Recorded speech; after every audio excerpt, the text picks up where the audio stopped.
From the moment I can remember, we lived in a modest neighborhood. People always said I was a smart child. I understood lessons quickly, and my teachers were proud of me. Before they even finished asking a question, my hand was already in the air. But now that I've grown older, I know someone worked even harder than I did. My father. He was a hard-working man. Every morning he left home before sunrise. Every evening he returned exhausted, his clothes soaked with sweat. His hands were rough, covered with cracks from years of labor. But whenever someone mentioned my education, his eyes lit up, as if all his exhaustion disappeared. I often heard him whisper, "I never had the chance to study, but my son will have a better future."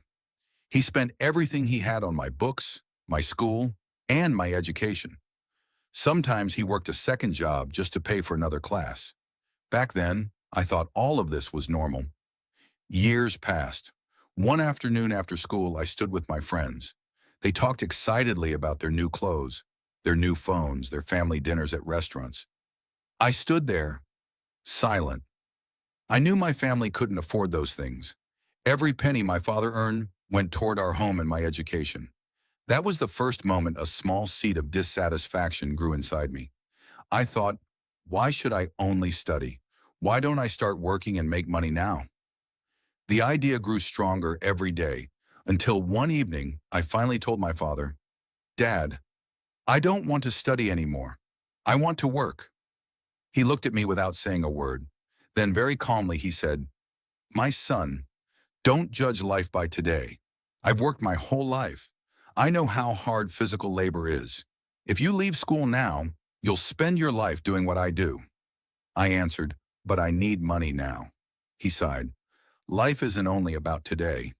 If you finish your education, tomorrow will be easier. Living costs far more than you can imagine." But that night, I didn't truly hear him. My decision had already been made. Years went by. I worked from one job to another. Long hours, hard work, little pay. I kept believing things would eventually get better. They never did. Then I got married, and later I became a father. That was the day I finally understood the weight of life. Rent, bills, food, medicine, a child's future. Every year the responsibilities grew heavier. One quiet night I came home from work. My wife was asleep. My baby was breathing softly inside the crib. I sat beside him. Then I looked at my hands.